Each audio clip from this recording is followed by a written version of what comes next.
Fredrik Backman is a Swedish author, blogger, and columnist. His books, like A Man Called O and Brit Mary Was Here, are loved by many around the world. Backman's writing is emotional and makes you think about life and relationships. His books are #1 bestsellers in his home country of Sweden. Backman's books have been published in more than 25 languages. His book, A Man Called O, won the Book Browse Awards in 2014.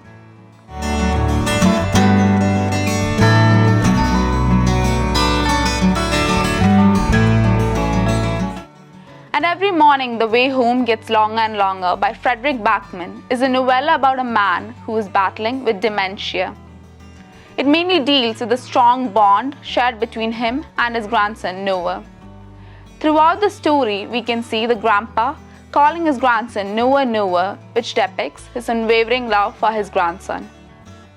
The story begins with a short scene of grandpa in a hospital, breathless and afraid of not knowing where he is.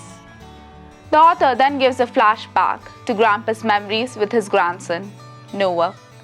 One of them being a game where he would take Noah somewhere and ask him to work out the way home by giving him a compass and a map.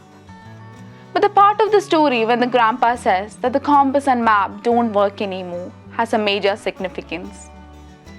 Through this, he is trying to tell his grandson how he cannot navigate his own mind and memories. But Noah was too little to understand the situation that his grandpa was going through. The story also shows Grandpa's and Noah's love for mathematics. Telling the decimals of pi was their favorite pastime. But unlike them, Noah's dad, Ted, didn't share a love for math. At a later point in the story, Grandpa's dementia is found to be getting worse. His deteriorating condition is evident from the incident where he asks Ted about school when in reality he had finished his schooling.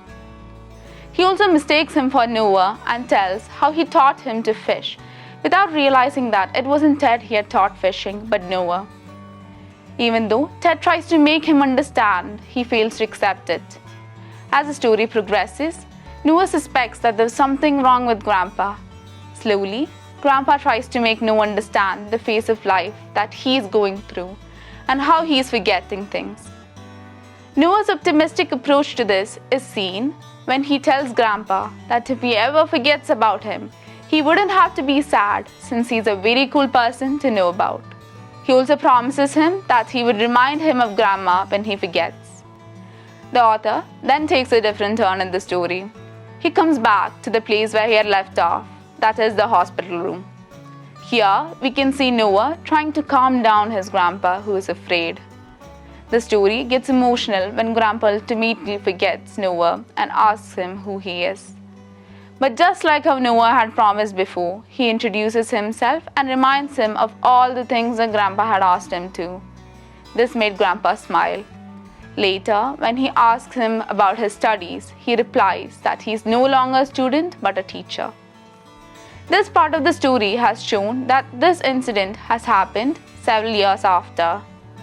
Backman concludes the story with a lovely scene where he gives his grandpa a balloon and tells him to yank it whenever he felt scared, promising to pull him back. On the whole, this is a must-read for all those who are into short and emotional stories.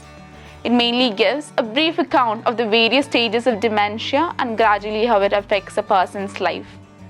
It also teaches us to live in the present moment and emphasizes the need of understanding and supporting others when they're going through a difficult situation, just like how Noah supported his grandpa. It also reminds us to treasure all the memories that we have and to cherish the moments with our loved ones.